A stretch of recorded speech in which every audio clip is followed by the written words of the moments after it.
भाई लेकिन छाबड़ा जी बहुत समय लगेगा, एक बात बहुत गहरी है। एक भाई से मैंने पूछा फैनी खाई क्या, तो बहुत सारे लोग यहाँ ऐसे आज भी बैठे होंगे जिन्होंने फैनी नहीं खाई। भाई कहीं घर में स्वच्छ मिल जाए, एक बार स्वाद ले लेना। फिर फैनी खाई क्या राजीव? घर में बनी थी, घर में बनी थी, समझते ना फैनी? अच्छा बताओ माँ, सभी माता फैनी बनाना जानती है क्या? बेसम मना कर रही, देख लो। तो राजीव तू बड़ा भाग्यवान है, तेरे घर में फैनी बन गई। है ज्ञानी, है ज्ञानी, तो भाई क्या कह रहा था कि महाराज सिर्फ फैनी तो बनती है, तो बता सकते कैसे बनती राजीव? तुम तो कह रहा देखी हमने।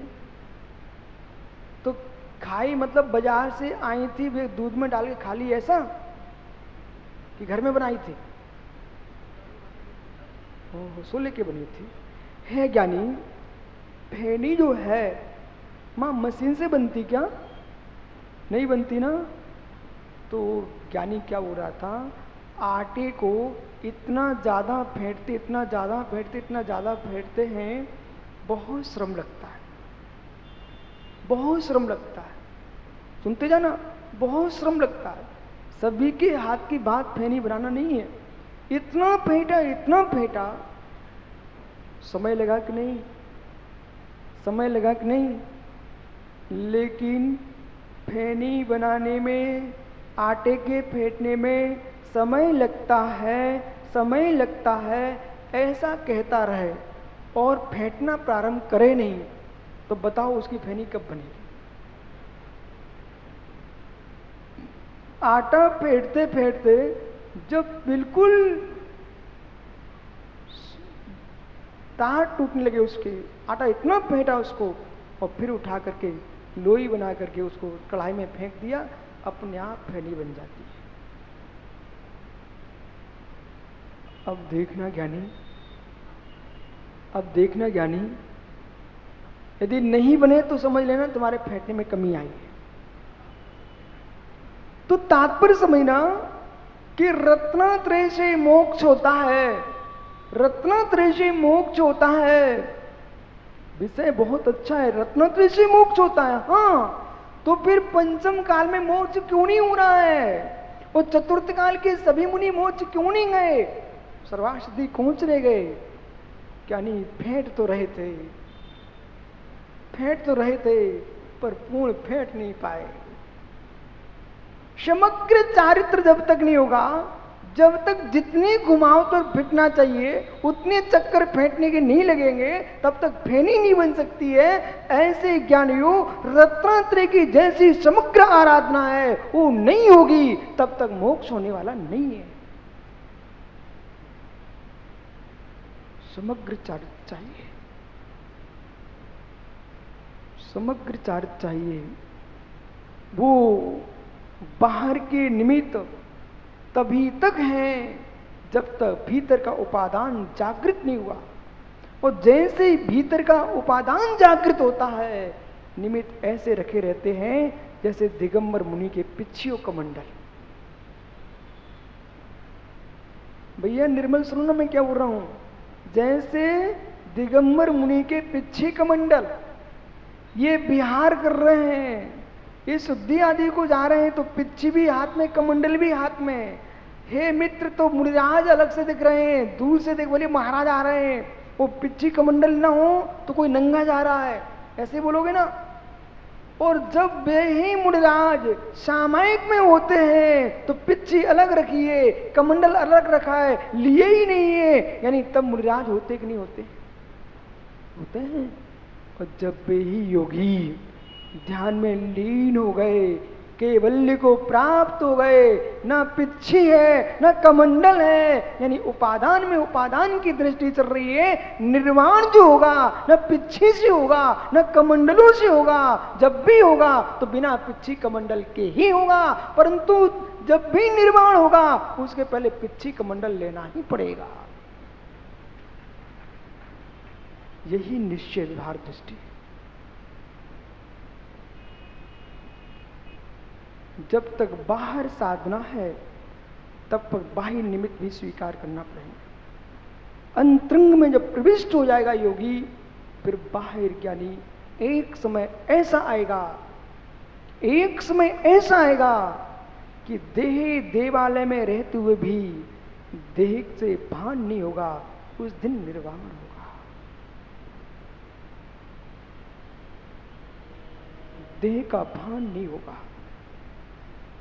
उस दिन स्वतंत्रता दिवस मेरा हो जाएगा। मैं तो उस इंतजारी में हूं, वो दिवस कब आए जब मेरा स्वतंत्रता दिवस मने और मेरा तिरंगा फहराए सिद्धों की भूमि में। कहाँ? सिद्ध शिला पर। चलो मित्र वीरो, वीरो खड़े हो जाओ वीरो, अपने शत्रुओं को जीतने के लिए खड़े हो जाओ वीरो।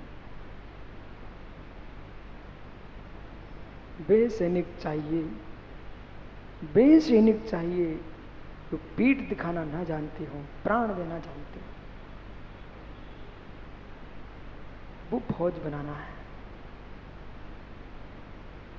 देखो आप युवा सैनिक है कि नहीं?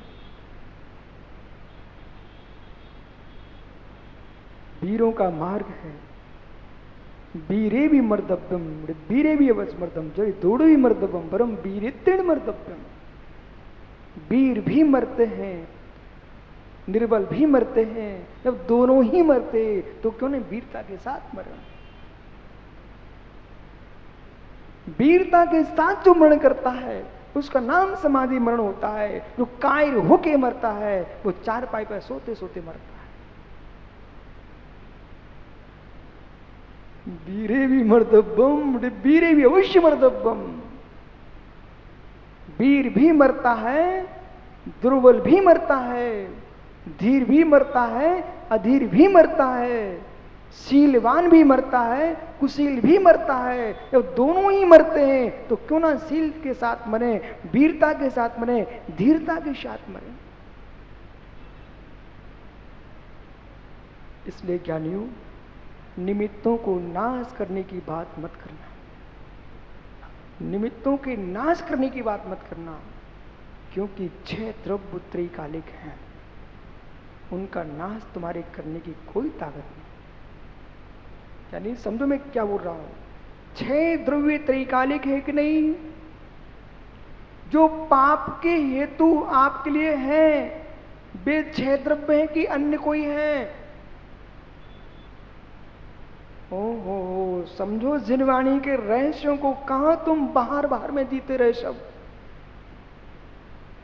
जो पाप के हेतु हैं, जो पाप के हेतु हैं, वे 6 द्रव्य के बाहर हैं कि भीतर हैं?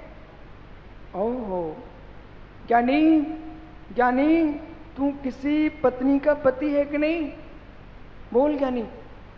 है पापी। एक कन्या के शील को तूने दूषित कर दिया। हे जीव, तू किसी बेटे का पिता है कि नहीं? हे जीव, तू जीव तत्व है कि नहीं? जीव पदार्थ है कि नहीं? जीवास्तिका है कि नहीं? है तो जो पुण्य रूप परिणत हो रहे हैं वे भी 6 ही द्रव्य है। वो पाप रूप परिणत कराएंगे, वे भी 6 ही द्रव्य है। 6 द्रव्य के बाहर न कोई किसी का पुण्य रूप परिणमन कराता, न कोई पाप रूप परिणमन कराता। अब किसी के लिए यही जीव द्रव्य कुशील का साधन बन रहा है, वो किसी के लिए शील का साधन बन रहा है। द्रव्य एक ही है। ज्ञानी उपादान जिसका पवित्र है उसके लिए शील का कारण है, उपादान जिसका खोटा है उसे कुशील का कारण है। वस्तु तो वस्तु है, जो है सो है। मस्तिष्क तो नहीं घूमने लगा।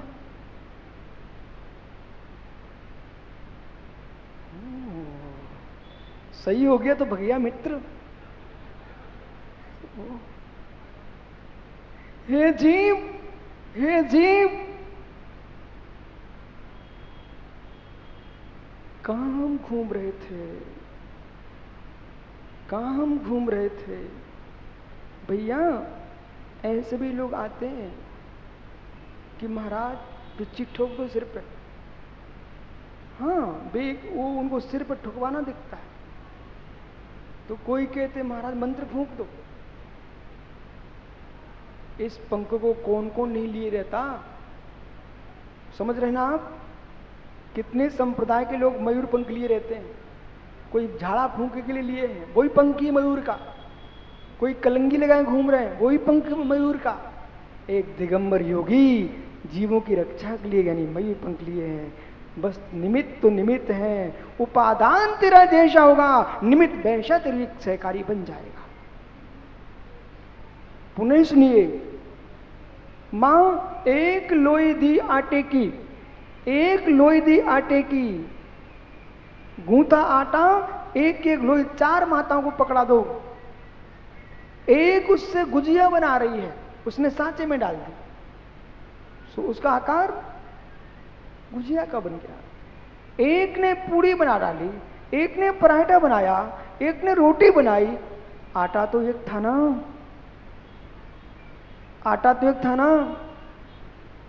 बेसहकारे साधन आकार प्रकार के साधन तो बन गए, लेकिन आटे को तद्रूप परिणत होने की योग्यता न होती तो सांचा कुछ नहीं कर सकता था।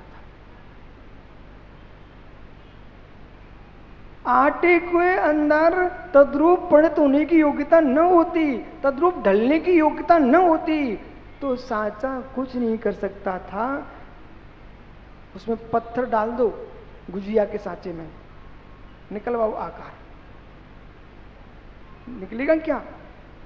ऐसे ही मित्र तीर्थंकर जिनेन्द्र की दिव्य देशना भी निमित्त उनके लिए ही बनती है जिनके उपादान प्रशस्त होते हैं। यानी अभव्य जीव के लिए भगवान की वाणी कहाँ मोक्ष भेजती है? अभव्य जीव के लिए भगवान की देशना कहाँ मोक्ष भेजती है? और जब उपादान प्रशस्त नहीं था तो मारीची को ऋषभदेव की देशना कहाँ उसको कल्याण करा पाई? जब उपादान प्रबल पवित्र निर्मल हुआ तो मुनिराजों के प्रवचन भी सिंह की पर्याय में श्रावक बना दिए। इसलिए आपसे हमारा उपादान दृष्टि पर जोर है क्या?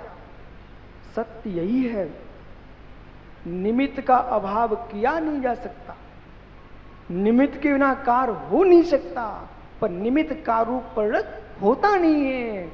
उपादान के बिना कार्य होता नहीं है, उपादान ही कारूप परिणत होता है। पूर्व क्षण निमित्त बनता है, उत्तर क्षण कार्य बनता है।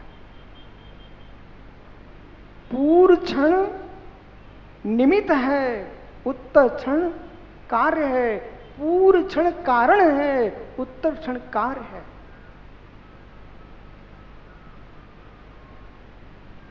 ज्ञानी बालक खड़े हो जाना। हाँ, आओ बेटा यहां खड़े हो जाओ। रात्रि में भोजन कर लेते हो? ठीक है, अच्छा लगता है? नहीं बेटा तू घबरा नहीं, मुझे सब पता है। मैं जितना पूछो उतना बोलो। अच्छा लगता है? नहीं लगता? बहुत बढ़िया बेटा। यदि अच्छा नहीं लगेगा तो तू जैन बना रहेगा। तो जो रात्रि भोजन भी करता हो अच्छा भी लगता हो वो तो जैन है ही नहीं। ये तू रात्रि भोजन करता है तुझे अच्छा नहीं लगता, तेरा चेहरा कह रहा है कि करना पड़ रहा है, अच्छा नहीं लग रहा। यानी रात्रि भोजन तू छोड़ेगा कि भोजन तुझे छोड़ेगा? अच्छा, आप रात्रि भोजन छोड़ोगे?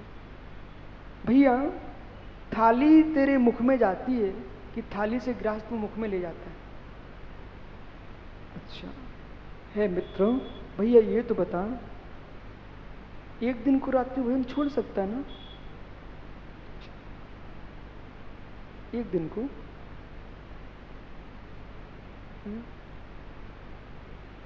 नहीं, मैं एक दिन की बात कर रहा हूं, ठीक है? आज तो यहीं हो ना कि जाओगे? नहीं ना, तो आज तो छोड़ ही सकता है। तो भीलवाड़ा वाले समय पे करा देंगे भोजन आपको। देख भाई सुन, मैंने तो कह दिया कि बेटे को देखो भाई निर्मल, ये करता है, करना नहीं चाहता, ठीक है? विषमता इसकी, ऐसा कह रहा है, इसमें स्यात जोड़ना पड़ेगा। पूर्ण विषमता नहीं है, पूर्ण विषमता नहीं, घबराना नहीं है, पूर्ण विषमता नहीं है। विषमता को विषमता मान चुका है, इसलिए नहीं छोड़ पाएगा। और जिस दिन निर्णय कर लेगा कि मैं विदेश जाने के लिए भारत से मन के, यहाँ नहीं रहते, विदेश रहता है। कहाँ रहते हो? चाइना में रहते भैया हमारे। पर भले चाइना में रहता हो, जब इसके मन में आता कि विशुद्ध सागर पास जाना ही है, तो तू चाइना से मेरे पास आ जाता है। आया कि नहीं आया? भाई कहीं भी मैं हूं ना अपने भारत में, पर ये बालक दर्शन करने पहुंच जाता है। जब चाइना से चाह लग जाती है तो तू यहां तक आ जाता है। ऐसी चाह लग जाए कि रात्रि भोजन नहीं करना है, तो बेटा तुझे दिन में भोजन मिलेगा।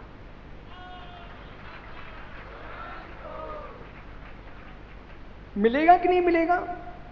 बेटा मैंने तुझे क्यों खड़ा किया, क्या नाम है? ईशांशु। इन श्रावकों का उत्तर दिला रहा हूं तेरे माध्यम से। यदि तू चाहता चाइना से चल के, तो अपने पिताजी से बोलता कि मैं भारत आया हूं, यहाँ जितने विशेष सामग्री हैं वहां देखने चलूंगा, यहाँ वहां जाऊंगा। लेकिन आपने कहा पिताजी मुझे महाराज जी के पास जाना है, तो बेटा उनको चल के आना पड़ा कि नहीं आना पड़ा साथ में? एक बालक है ईशांशु, नागपुर का, वो रहता दुबई में।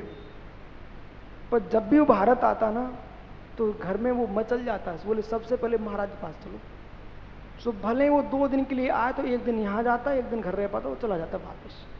अब प्रश्न है, मन में आस्था थी, मन में विश्वास था, तो मित्र वहां से यहां तक आ सकता जीव। लगन जब होती हो, ऐसा भी होता है बगल में मंदिर हो वहां ना जाए व्यक्ति, ऐसा भी होता संसार में।